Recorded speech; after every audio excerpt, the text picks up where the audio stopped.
نحمده ونصلي ونسلم على رسوله الكريم اما بعد فاعوذ باللہ من الشیطان الرجیم بسم اللہ الرحمن الرحیم۔ میرے بھائی اور میری بہنوں، 3 منٹ کے مدرسے کی ایک اور ویڈیو کے ساتھ میں آپ کی خدمت میں حاضر ہوں۔ آج کی اس 3 منٹ کے مدرسے میں درس قرآن کی ایک ویڈیو شامل ہے اور درس قرآن کی سورۃ البقرہ کی آیت نمبر 23 اور 24 شامل ہے۔ اس سے قبل جو آیت نمبر 21 اور 22 گزری، سورۃ البقرہ کا یہ تیسرا رکوع ہے، اس کے اندر توحید باری تعالیٰ سے متعلق اللہ رب العزت نے اپنی کچھ نشانیوں کا تذکرہ فرمایا، اور آج کی یہ جو درس میں شامل آیات مبارکہ آیت نمبر 23 اور 24، اس میں رسالت محمدی علیہ السلام کے ثبوت اور اس کو ثابت کرنے کے لیے کچھ دلائل کا تذکرہ ہے۔ توحید باری تعالیٰ کو ثابت کرنا ہو یا رسالت محمدی کی حقانیت کو واضح کرنا ہو، اس کے لیے سب سے بڑی جو دلیل ہے وہ قرآن مجید ہے۔ قرآن مجید دنیا کی ایسی کتاب ہے کہ جس کو توحید و رسالت دونوں کی اس بات کے لیے ایک مضبوط دلیل کے طور پر قرآن مجید عام طور پر پیش کرتا ہے، اور انداز یہاں پر یہ ہے کہ اس میں تحدی یعنی چیلنج دیا جا رہا ہے مخالفین کو۔ وَإِن كُنتُمْ فِي رَيْبٍ مِّمَّا نَزَّلْنَا عَلَىٰ عَبْدِنَا فَأْتُوا بِسُورَةٍ مِّن مِّثْلِهِ۔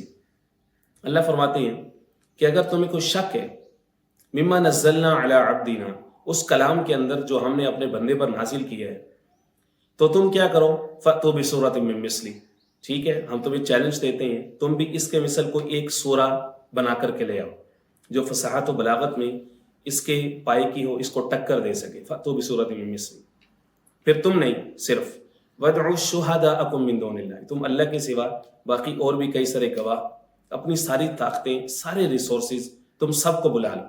شہداء سے مراد یہ ہے کہ تمہارے پاس جتنے ریسورسز ہیں، جتنے تمہارے پاس شعراء ہیں، فصحاء ہیں، بلغاء ہیں، خطباء ہیں، سب کو بلاؤ، ان کنتم صادقین، اگر تم سچے ہو، سب کو اکٹھا کرو۔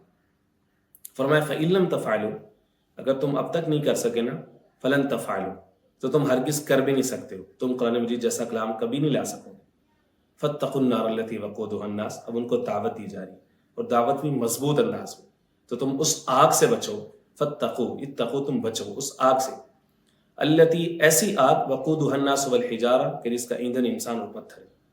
فَاتَّقُوا النَّارَ الَّتِي وَقُودُهَا النَّاسُ وَالْحِجَارَةُ أُعِدَّتْ لِلْكَافِرِينَ، وہ ایسے کافروں کے لیے تیار کی گئی ہے۔ جو حضور پاک علیہ السلام کا یہ زندہ معجزہ قرآن مجید دیکھتے ہیں، سن رہے ہیں، پڑھ رہے ہیں، لیکن پھر بھی وہ ایمان نہیں لا رہے۔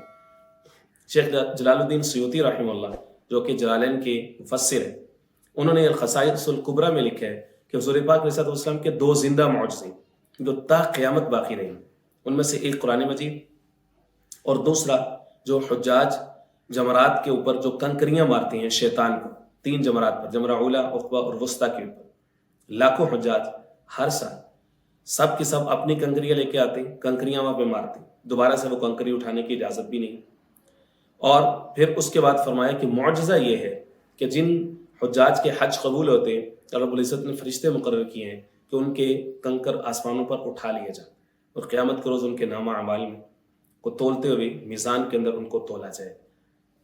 کم نصیب اور بد نصیب وہ لوگ ہوتے ہیں جن کے کنکر وہاں پڑے رہتے ہیں، اور ایسے کم ہوتے ہیں، ورنہ تقاضا تو یہ تھا کہ جب اٹھانے والا کوئی نہیں ہے تو پہاڑ لگ جاتا، لیکن یہ حضور علیہ السلام کا معجزہ ہے کہ حجاج کے کنکر آسمانوں پر اٹھا لیے جاتے ہیں۔ یہ 2 زندہ معجزے ہیں، دنیا کی کوئی طاقت اس کا مقابلہ نہیں کر سکتی۔ فرمایا کہ تم اب نہیں کر سکے تو کبھی نہیں کر سکو۔ اللہ رب العزت سمجھ نصیب فرمائے۔ وما علینا الا البلاغ۔